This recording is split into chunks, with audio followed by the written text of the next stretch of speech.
Friends, welcome to my YouTube channel. दोस्तों, आज indicator के बारे में डिस्कस करेंगे। जो इंडिकेटर है जबरदस्त वॉल्यूम इंडिकेटर्स है। तो ये इंडिकेटर कौन सा है? ये ट्रेडिंग व्यू इंडिकेटर्स है, जो हमारे इंडियन मार्केट में नहीं मिलता है। ट्रेडिंग व्यू इंडिकेटर्स है, ट्रेडिंग व्यू की साइट पे ही मिलेगा ये। तो इंडिकेटर्स कौन सा है, चलिए चलते हैं समझते हैं इंडिकेटर्स और इसकी सेटिंग्स क्या है वो भी बताता हूँ। इंडिकेटर्स तो इसके जो एक दो बैक टेस्ट है उसको बैक टेस्ट कर लेते हैं। तो पहले आप लोग इसको यूज करिएगा, उसके बाद इसको लाइव मार्केट में इसको ट्राई करिएगा। तो अब यहाँ से हम बैक टेस्ट शुरू कर लेते हैं, कोई भी यहाँ से बैक टेस्ट लगा लेते हैं। अब इसमें बाइंग सेलिंग की कंडीशंस क्या वो मैं बता देता हूँ। बाइंग सेलिंग की जो भी कंडीशंस हैं, अब मैंने ये निफ्टी का चार्ट ले हुआ है, मैं बता देता हूँ आपको। पहले टाइम फ्रेम हमारा रहेगा 3 मिनट का टाइम फ्रेम हमारा रहेगा। और जो इंडिकेटर्स है ये अब है। अब इसकी बाइंग सेलिंग की कंडीशंस क्या है? जब भी हम एक तो पहले बता देता हूँ, आप लोग वीडियो को लास्ट तक देखिए, शुरू से लास्ट तक। आप लोग बार बार कमेंट से पूछते हैं इंडिकेटर कौन सा है। जब तक आप वीडियो को देखेंगे नहीं तो आपको इंडिकेटर पता कैसे चलेगा कि इंडिकेटर कौन सा है। इसीलिए मैं शुरू में बता देता हूँ कि इंडिकेटर्स को समझिए। हाँ, अगर जो कोई किसी का पेड वर्जन होगा, कोई होगा, तो उसमें नाम नहीं हो सकता है। उसको भी बता देता हूँ कि लिंक में मिलेगा नहीं मिलेगा, कहाँ मिलेगा। लेकिन आप लोग वीडियो पहली बार तो देखते नहीं है, बिना देखे ही आप लोग कमेंट करना शुरू करते हैं इंडिकेटर कौन सा है, काम करेगा किस तरह। पहले आप लोग चेक तो किया करिए। चेक करने के बाद आप उसको फिर कमेंट करेंगे, तब उसका रिप्लाई देखेंगे। क्योंकि जब तक कोई आप पढ़ाई करेंगे नहीं तो पढ़ेंगे ही नहीं। आप तो क्वेश्चन बिना मतलब के, बिना पढ़े आपने क्वेश्चन उठा लिया, ऐसे नहीं होता है ना कि बिना मतलब। पहले आप उसको चेक करिए, उसके बाद फिर हाँ, अगर कुछ समझ में नहीं आता है तब कोई बताने में मजा भी आता है कि हाँ कोई गलती हो रही है, तो उसको बजाने में इंटरेस्ट भी होता है, बताने में भी इंटरेस्ट आता है। क्योंकि बहुत लोग होते हैं बस भगा भगा वीडियो देख लेते हैं, फिर उनको इंडिकेटर बताते हैं तो बाद में कमेंट करते हैं इंडिकेटर कौन सा है कौन सा है कौन सा है। तो जिनको टाइम पास करना है तो ठीक है, वो टाइम पास कर सकते हैं, कोई टेंशन नहीं। उनको तो टाइम पास करना है। जिसको जिसको ट्रेडिंग करनी है तो वो वीडियो को आराम से देखिए, समझ में आएगा तभी। आपको ऐसे नहीं भगा भगा देखेंगे तो फिर पता नहीं चलेगा इंडिकेटर कौन सा है, किस तरह से यूज करना है। पहले आप लोग तो कंडीशंस देखते नहीं कि बाइंग सेलिंग की कंडीशंस क्या होती है बाइंग करने की। बस ये बाई दिया तो हमने बाई कर लिया, सेल दिया तो सेल। तो ये ऐसा नहीं होता है। बाइंग दिया तो इसके बाद स्टॉप लॉस भी कट जाएगा। स्टॉप लॉस कटेगा तो फिर पूरे दिन आपके हाथ पैर फूलते रहेंगे जी, पूरा ट्रेड लें कि नहीं लें। हाँ, तो आप ट्रेड लेंगे ढंग से लेंगे तो आपकी वही साइकोलॉजी बिल्ड होती है धीरे धीरे चल के। ऐसा नहीं है, अगर साइकोलॉजी बिल्ड नहीं होगी तो फायदा नहीं है। ऐसे ट्रेडिंग करने गए तो गैमलिंग टाइप की तरफ होगा फिर आपका। तो वीडियो को लास्ट तक देखिएगा। इंडिकेटर नहीं है इसमें बताऊंगा, तब आप कमेंट करिएगा। जब इंडिकेटर्स में बता ही देता हूं तो फिर उसमें कमेंट करने की कोई जरूरत ही नहीं है। मैं लिख भी देता हूं, साफ बता भी देता हूं कि इंडिकेटर्स कहाँ से मिलेगा, कैसे मिलेगा, वो भी मैं बताता हूं। लेकिन उसके बाद भी लोग कमेंट करते हैं, पूछते हैं, तो फायदा नहीं। उस तरह से वो टाइम पास करना है। बहुत लोग हैं टाइम पास करते हैं ऐसे, क्योंकि उनको तो ट्रेडिंग करनी नहीं होती, तो वो टाइम पास ही करेंगे। तो वो कुछ ना कुछ लिखते रहेंगे, कमेंट करेंगे, पिन जैसे होता है ना, पिन लगाते रहेंगे। किसी को खुजली होती है, खुजली मचती रहती है कि खुजली करते रहो उसको बस। तो उसको तो काम करना नहीं है, तो बस टाइम है उसका, फ्री टाइम है जिसके पास, तो खुजली ही करेगा। तो चलिए चार्ट में मैं बता देता हूँ इंडिकेटर्स में बाइंग सेलिंग की कंडीशंस क्या है वो मैं पहले बता देता हूँ। जब भी ये बाइंग की हमारी जगह जिस कैंडल पे, उसके बाद हमें अगली कैंडल कोई बुलिश टाइप की वेट करना है बनने की। तो हमारी यहाँ पे बुलिश टाइप की कैंडल यहाँ पे बनी, और अपने हिसाब से आपको रिस्क रिवॉर्ड रेशियो रख सकते हैं। हमने जैसे मैंने बाइंग किया यहाँ पे, तो मैं अपना रिस्क रखूंगा यहाँ पे, इस लाइन के पास रिस्क रखूंगा। क्योंकि कई लोग होते हैं कैंडल के पास रखते हैं, तो कैंडल के पास तो ये होता है कि ट्रेडिंग स्ट्रेटजी के हिसाब से आपको अपनी स्ट्रेटजी को भी बदलना पड़ता है। क्योंकि जो बाइंग है, जो मार्केट को चलाने वाला, उसको भी पता है कि इस कैंडल के पीछे ही लोग, बहुत लोग हैं यहाँ पे स्टॉप लॉस लगाएंगे। तो आप क्या करिए, उसमें थोड़ा और बफर लगा के रखिए कि वहां तक है। हाँ, अगर यहाँ तक चला है तो फिर समझिए कि मार्केट रिवर्स हो जाएगी, फिर वो नीचे ही जाएगी फिर। तो उनको भी, उनका पास भी दिमाग है इतना, तो इसीलिए कि मैं अपने हिसाब से बता रहा हूँ कि हम एसएल यहाँ पे सेट करेंगे। तो एसएल हमारी एंट्री जैसे हमने बनाई यहाँ पे 700 का, मान लीजिए 700 से लेके हमारी एंट्री एसएल हुआ 70 का, मान लीजिए 30 पॉइंट्स का। तो मैं यहाँ पे टारगेट 1:2 का लेके चल रहा हूँ, लेकिन 30 से 60, तो हम 60 नहीं पूरा रहेंगे। अगर 50 भी हमें मिल जाएगा यहाँ पे तो हम 50 पे भी एग्जिट कर जाएंगे। 45 मिलेगा, 45 पे भी एग्जिट कर जाएंगे। तो यहाँ पे कंडीशंस पहले देखते हैं हमारी क्या बनती है, यहाँ पे कैंडल कौन सी बनती है। एंट्री तो हमने बना ली यहाँ पे। अब वेट करते हैं, देखते हैं यहाँ पे कंडीशन कहाँ तक कैंडल जाती है यहाँ पर।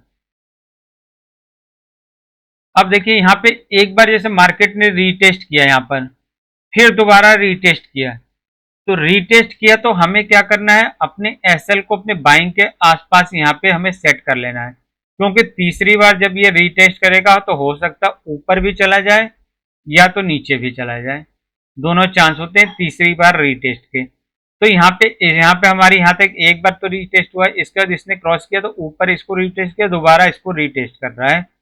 तो ये भी आपको ध्यान रखना है कि दो बार जब रीटेस्ट हो तो तीसरी बार चांस होता है कि यहाँ से नीचे भी हो जा सकती है मार्केट, ऊपर भी जा सकती है। तो इसलिए हमने बाइंग प्राइस पे अपने ला के यहाँ पे इसने हमने सेट कर दिया अपने कि हमारा जो लॉस होगा वो लॉस नहीं होगा। हमें जो टारगेट होगा तो टारगेट अगर यहाँ तक है तो अगर टारगेट यहाँ तक भी हमें आता है मिलेगा तो हम टारगेट यहाँ पे भी बुक कर लेंगे। अब इसके बाद हम प्ले करते हैं, चलते हैं, देखते हैं। अब जैसे यहाँ तक मार्केट आई, तभी चल रही है मार्केट, तो हम वेट करते हैं क्योंकि हमने अपने बाइंग प्राइस को यहाँ पर तो वेट करते हैं, अगर यहाँ तक भी आ जाती है, यहाँ तक भी आ जाएगी तो हमारी, मैं अपने हिसाब से बता रहा हूँ, हमारी जो टारगेट होगा हमारा, तो हमारा यहाँ पे बार बार यहाँ पे हो रहा है तो हम यहाँ पे टारगेट यहाँ पे हमने बुक कर लिया टारगेट। तो यहाँ पे हमें 50 पॉइंट से भी बुक कर लिया, हमें 60 पॉइंट का नहीं वेट करना है कि 1:2 का पूरा मिले। 1:2 का हो सकता है, जा भी सकता है, लेकिन हमें मिल रहा है यहाँ पे तो हमें नहीं छोड़ना है। या तो अपने जो एंट्री प्राइस को यहाँ पे आपने सेट कर लिया यहाँ पे तो आप वेट कर सकते हैं यहाँ पे, या तो एंट्री प्राइस को हमारी थी थोड़ी यहाँ पे, फिर इस कैंडल के पास ला के सेट कर दीजिए, एंट्री प्राइस को यहाँ पे सेट कर दिया। अब फिर यहाँ पे इस टारगेट का आप यहाँ पे वेट कर सकते हैं। तो अब यहाँ पे देखते हैं, इसके बाद हमारी यहाँ पे आया 20 तक गया, हमारे 1:2 तक नहीं गया, तो इसीलिए बोलता हूँ कि जितना आपको मिलता है, अगर 5-10 पॉइंट से आपको कम होता है बुक कर लीजिए, आपको 1:2 का लेके नहीं चलना है पूरा, क्योंकि निफ्टी में इतनी मूवमेंट नहीं होती है, 40 से 50 पॉइंट हो जाती है, बहुत है उतना इसके लिए, निफ्टी के लिए। वो तो कभी न्यूज बेस चल रही है, आजकल न्यूज चल रही है, बहुत सारी चल रही है, तो उसके हिसाब से मूवमेंट हो जा रही है कभी कभी, लेकिन वो हमेशा नहीं मिलेगी, इसमें प्रीमियम डीके ज्यादा होगा। तो हमने यहाँ पे बुक कर लिया था अपना, किसी ने कोई बुक किया होगा तो नहीं किया होगा तो ठीक है, नहीं तो उनका यहाँ पे एंट्री यहाँ पे थी, यहाँ पे प्राइस गई उनकी खत्म, तो हमने तो यहाँ पे बुक कर लिया, तो हमें यहाँ पे टारगेट हमें मिल चुका है यहाँ पे अपने हिसाब से, मैं अपने हिसाब से बता रहा हूँ, बाकी अपने हिसाब से आप रिस्क रिवॉर्ड रेशियो सेट कर सकते हैं। अब इसके बाद अगली देखते हैं, हमने तो एक यहाँ पे हमारी एंट्री बन गई, अब अगली एंट्री देखते हैं कौन सी एंट्री मिलती है यहाँ पे, जो भी हो। अब यहाँ पे सेल का दे रहा है, सिग्नल दिया, सेल के देने के बाद यहाँ पे कोई कैंडल बुलिश टाइप की कोई सस्टेन होनी चाहिए थी यहाँ पे, उसके बाद हमें यहाँ पे एंट्री बनानी है। तो यहाँ पे कोई सस्टेन नहीं हुई कैंडल, तो हम वेट करेंगे यहाँ पे प्राइस किधर अब जाती है, सेलिंग में आएगी कि बाइंग में।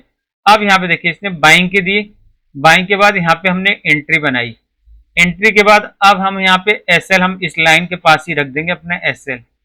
एसएल हमने जितना रखा हुआ है, एसएल 25 से लेके 52 मतलब 25 पॉइंट का है, तो 50 पॉइंट्स का हम यहाँ पे टारगेट लेकर चल सकते हैं कि 50 पॉइंट्स हमें निफ्टी में हो सकता है, हम मिल सकता है।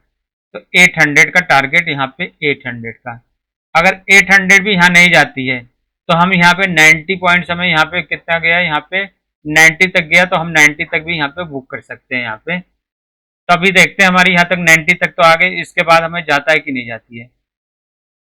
देखिए अब यहाँ तक अगर 10 पॉइंट के चक्कर में आप यहाँ पे वेट करते हैं, आपका इतना प्रीमियम डीके भी हो जाएगा, और यहाँ पे जो है प्रीमियम डीके होके माइनस ही हो जाएगा ऑप्शन का प्रीमियम। अगर फ्यूचर में है तब तो ठीक है, फ्यूचर में आप बना के पोजीशन बैठे हैं तो उसमें तो प्रीमियम डीके कोई चांस, अगर ऑप्शन में आपकी यहाँ से लेके इतनी प्रीमियम डीके हो जाएगी, आपकी जो बाइंग थी आपकी पूरी यहाँ से बाइंग की सब यहाँ तक इतने डीके में खत्म हो जाएगी प्रीमियम की। तो इसलिए आपको यहाँ पे 5-7-10 पॉइंट से आपको वेट नहीं करना है, बुक कर लेना आपने। अब यहाँ पे हम देख लेते हैं, यहाँ पे बुक टारगेट तो यहाँ पे मिल गया, इसके बाद यहाँ पे फास्ट मूवमेंट आ गई, मान लीजिए कभी नहीं आई मूवमेंट तो यहाँ पे आपको जो प्रीमियम था अच्छा मिल जाता। तो ये था इन बाइंग सेलिंग की कंडीशंस थी, एक आधा और देख लेंगे बाइंग सेलिंग की। तो चलिए मैं पहले इंडिकेटर्स बता देता हूँ, इंडिकेटर्स कौन सा है और सेटिंग्स क्या है, सेटिंग्स भी इसमें बहुत सारी हैं तो वो हम देख लेते हैं। तो पहले मैं इंडिकेटर्स को हटा देता हूँ यहाँ से, उसके बाद यहाँ से फिर ऐड करके मैं उसकी सेटिंग्स बताता हूँ आपको। तो आपको यहाँ पे मैंने यहाँ पे हटा दिया है, आपको इंडिकेटर सेक्शन है, इंडिकेटर सेक्शन में आने के बाद यहाँ पे आपको टाइप कर लेना है वॉल्यूम वेटेज ट्रेंड स्ट्रेटजी, आपको ये दिख रही होगी। आपको यहाँ से ये इंडिकेटर्स लेना है, यहाँ पे क्लिक कर लिया हमने, ये इंडिकेटर अप्लाई हो गया है। अप्लाई होने के बाद अब यहाँ पे इसकी सेटिंग्स में हम आ जाएंगे। तो हमने सेटिंग्स में आ गए, तो हमने सेटिंग्स में जो था यहाँ पे 34 की जगह 14 किया था हमने यहाँ पे। अब यहाँ पे हमारा सेम इंडिकेटर्स, बाकी ये मल्टीप्लायर हमारा सेम था। क्लोज यहाँ पे है, आपको बैंड फिल ऑन रखना है तो ये बैंड फिल को ऑन रख सकते हैं, ऑफ।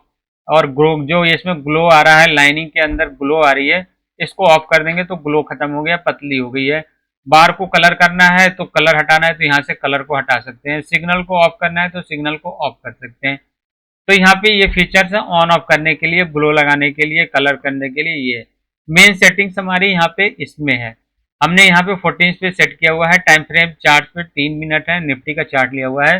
बाकी अपने हिसाब से इसको मॉडिफाई कम ज़्यादा करना है तो कम कर सकते हैं, स्कैल्पिंग जितने करेंगे तो सिग्नल उसके हिसाब से यहाँ पे सेट हो जाएगा। तो हम यहाँ पे 1.5 का ही यहाँ पे रखेंगे सेटिंग्स, और यहाँ पे इसके बाद हम ओके कर देंगे। तो हमारा यहाँ पे इंडिकेटर हमने ओके कर दिया है। अब इसके बाद एक और बैक टेस्ट कर लेते हैं, इसको पहले बैक टेस्ट करिएगा, उसके बाद इसको लाइव मार्केट में इसको यूज करिएगा। अब जो मैं इसीलिए बताया हूँ कि वीडियो आप लोग पूरी देखा करेंगे तब इंडिकेटर्स आपको पूछने की जरूरत ही नहीं पड़ेगी। हाँ, कुछ आपको ट्रेडिंग में कोई दिक्कत है, कोई समझ में नहीं आया, फिर आप कमेंट करिए कि हाँ, तब उसमें हम हेल्प कर सकते हैं। क्योंकि कोई लोग, बहुत लोग हैं ट्रेडिंग करते हैं, टाइम पास करते हैं, तो टाइम पास करने के लिए तो करते रहिए, टाइम पास हो तो मार्केट है, टाइम पास करवाता ही है। तो अब यहाँ पे हमारी टारगेट हो गया था। इसके बाद हम देखते हैं कोई अगली कंडीशन है, बाइंग की चल रही है। अब यहाँ पे इसने सेलिंग के दी है, सेलिंग के बाद यहाँ पे हमारी कोई कैंडल क्रॉस होकर सस्टेन नहीं हो रही है, तो हमें यहाँ पे वेट करना है कि सस्टेन होने का। तो यहाँ पे हमारी अभी सस्टेन नहीं हुई। अब यहाँ पे कैंडल ये सस्टेन हुई, सस्टेन हुई, यहाँ पे हमने एसएल अपना यहाँ पे रखेंगे, इस कैंडल के पास रखेंगे। तो हमने एसएल यहाँ पे रखा हुआ, इसका तो एंट्री हमने बनाई 77 पे और एसएल बना 10 पे, मतलब यहाँ पे हो गई 33 पॉइंट का। तो हम टारगेट 50 पॉइंट्स का रखेंगे, 1:2 का नहीं रखेंगे। 66 पॉइंट बहुत ज़्यादा है, उतना मिलेगा नहीं मिलेगा कोई चांस नहीं। 50 पॉइंट्स का हम टारगेट यहाँ पे चलेंगे लेकर। तो 27 का हमारा यहाँ पे 27 ठीक है, सेट है। अब यहाँ पे देख लेते हैं, यहाँ पे सेलिंग की हमारी चल रही है 27 पॉइंट का, तो 27 पॉइंट्स का हमें टारगेट मिल गया। अगर 66 पॉइंट का है तो यहाँ पे हो सकता है 66 पॉइंट भी हाँ मिल जाता है यहाँ पे। तो हम यहाँ पे 50 पॉइंट्स का लेके चल रहे हैं। तो ये थे बाइंग सेलिंग के कंडीशंस, आपको बता दिए, इंडिकेटर्स के नाम बता दिए, सेटिंग्स भी बता दी, कैसे बाइंग करनी है, सेलिंग करनी है वो भी बता दिया है। तो इस तरह से आप फॉलो करिएगा, यूज करिएगा इसको। पहले बैक टेस्ट करिएगा, बैक टेस्ट करने के बाद फिर इसको लाइव मार्केट में इसको यूज करिएगा।